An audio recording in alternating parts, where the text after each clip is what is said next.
A wonderful, wonderful lesson to work with this morning and a lesson to leave with this morning. The challenge we have is to, as Dr. Holmes said, that he wanted people to leave with what we were teaching and not just the way we taught it.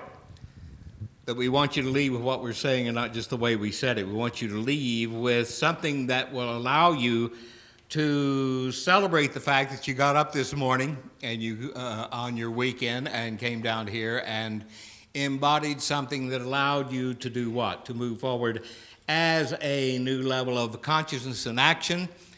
And as a new level of consciousness and action, you cannot be a new level of consciousness without giving from the new level experience.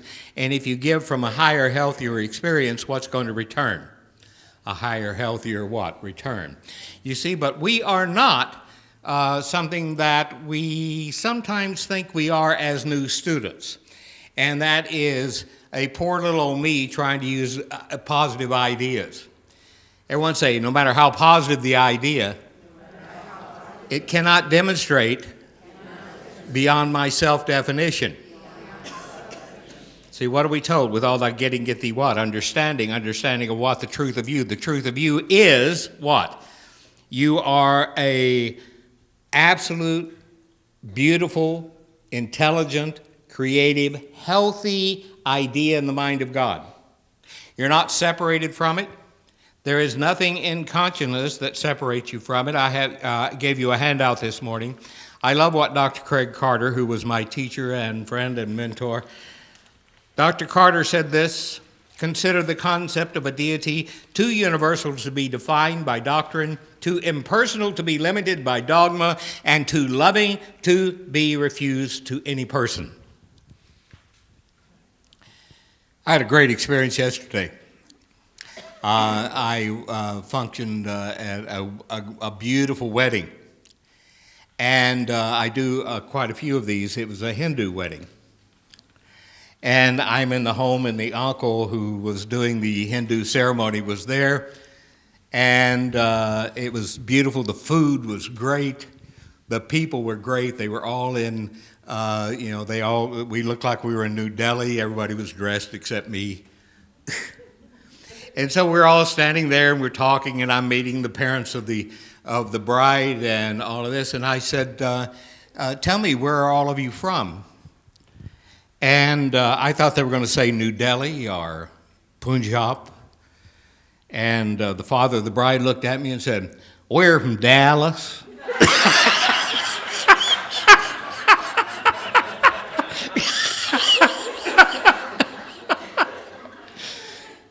And their son said, where y'all from? I said, I'm from Fremont. And I thought, what are we seeing? We're seeing the evolution of these wonderful people that are moving here from all over the world, as this country has always accepted people from all over the world. And it's like Rolf, my son-in-law, is here, and his daughter, my granddaughter's about to graduate from high school and college. Good Lord, how did that happen? She was a baby in arms here last week. Anyhow.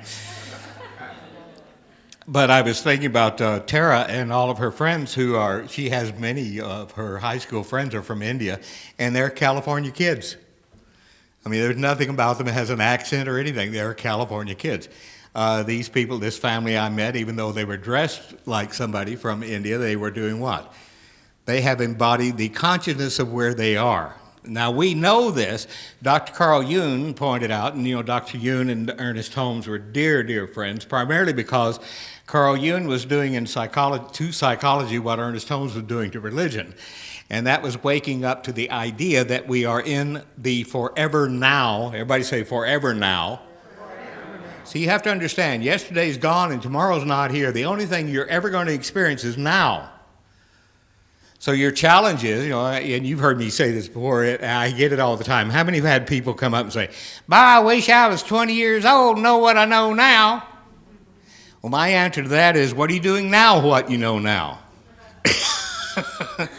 How many of you use that as an excuse? Well, if I'd just known it then, everything would be... Okay. See, be different now. Be awake now. Be alert now. Be conscious now. Be love now. Be health now. Now, how do we do that? We're talking about total wellness. And total wellness is an easy thing to do, primarily because everyone say the truth of me is wellness, is health. So you don't have to get health. All you have to do is be what you naturally are. So your challenge is to do what? Is to get everything unlike it. You know, you've all heard the story. Michelangelo is got a big block of, marble, and what David came out of it. Somebody said, well, how'd you do that? He said, I chipped away everything that didn't look like David. Okay. How many ready this morning to chip away everything that doesn't look like health? Chip away everything that doesn't look like happiness. Chip away everything that doesn't look like confusion. Chip away everything that doesn't look like the best in action, which you deserve. It is your divine heritage to do what? To be the best in action. We're doing in July something absolutely wonderful, and I want to prepare yourself for it. And I also want to thank all the practitioners. You got to come on Wednesday night. I heard Wednesday was just magnificent. Yeah, it was just wonderful. They had a pray-in here Wednesday night. We're thinking about putting two big neon sign out, to PP, praying place. No. Anyhow, they're doing a whole month on prayer. What are you doing this week? Hour of Power. So be here Wednesday night for it. But in the month of July, I am doing something special, and I want all of you to get ready for it because we're going to have a great experience. And that is, we're going to be working with Alan Watts' great book, Behold the Spirit, The Necessity for a Mystical Religion. Alan wrote this in 1947. I was with Alan Watts, and the first time I read this was Alan was still alive. He passed in 1973, 72, 73. And I haven't really read it until now. And all of a sudden, what happens? I think the last time I read it was about 1970. Boy, did it get better. And clearer and more powerful. My God, it's great. And it is wonderful. How many have read the book? Any of you will get it. If you have Kindle, it's on Kindle. Mine's on Kindle. And if you want to be part of the Wednesday night experience, I would love to have the book, and you can tell the bookstore so we can get them ordered. We're going to have to put special orders in for them. Alan Watts is always worth your time. You have to understand, Alan Watts was a priest. He was with Church of England, and. But he was a thinker. He wasn't afraid to think beyond the dogma, creed, and ceremony.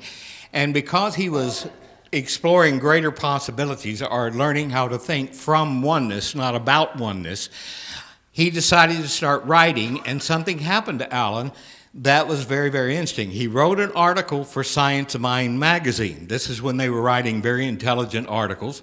And he wrote this article for the Science of Mind magazine, and they asked him to leave the priesthood for writing for our magazine, which was great because all of a sudden he's on PBS. How many remember Alan Watts when he was teaching Zen Buddhism on PBS? Any of you?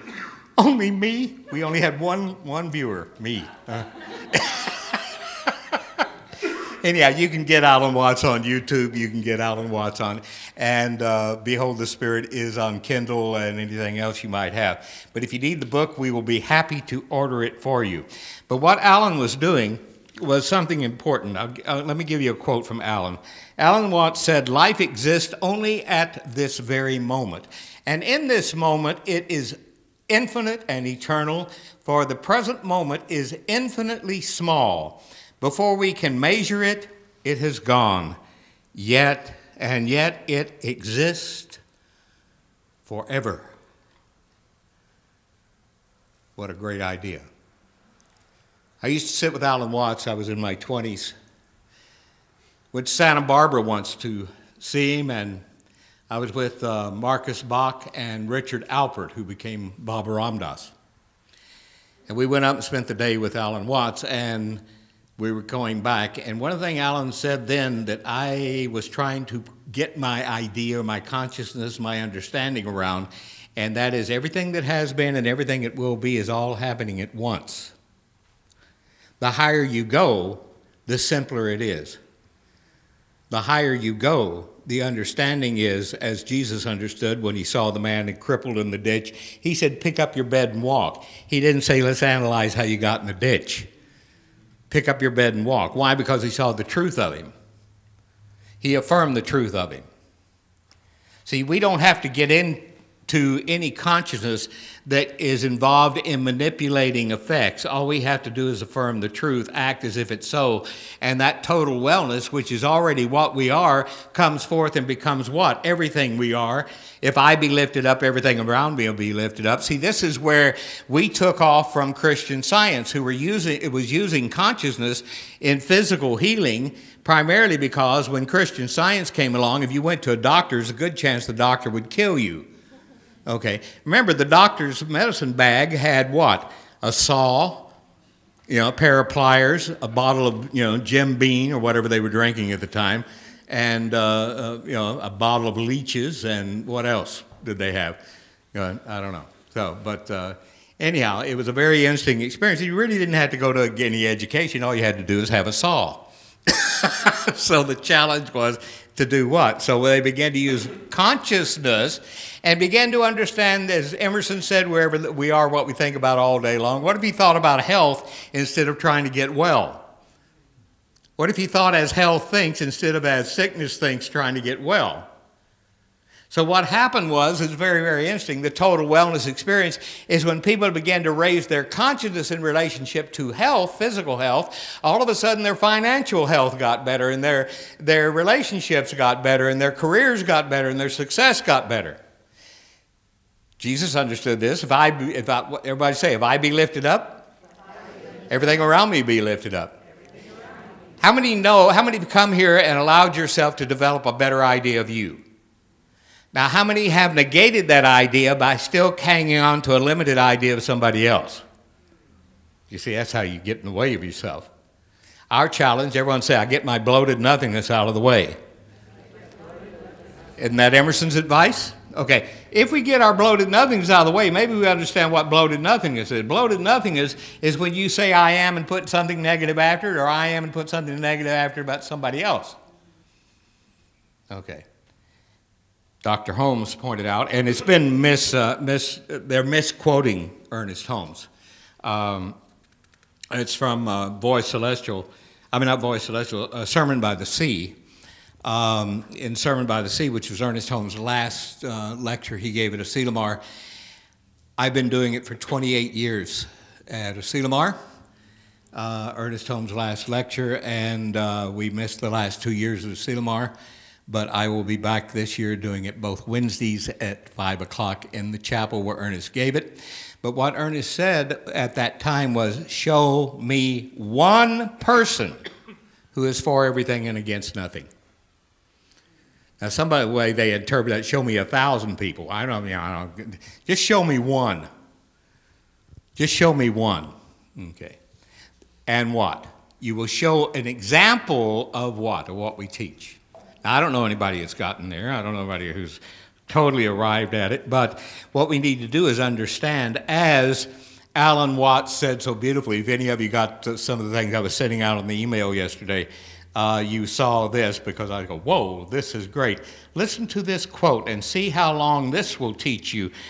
Alan Watts said this: the only Zen you'll find on mountaintops is the Zen you bring up there with you.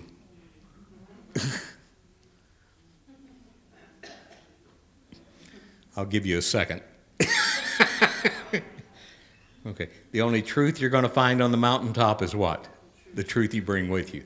The only love you're going to find on the mountaintop is what? The love you bring with you. The only intelligence you're going to find, the only God you're going to find is the God you bring with you. It doesn't live up on the mountain. What are we told? You may search low here or low there for the kingdom. Where are we told it is? Within us. And who told us that? Somebody who understood it clearly. You see, our challenge is to do what? Everyone say, events are caused by previous events.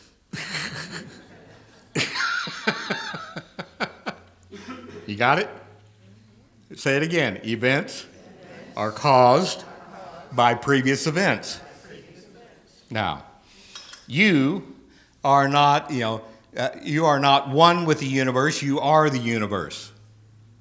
You are the universe looking out of your eyes. You are present in the present.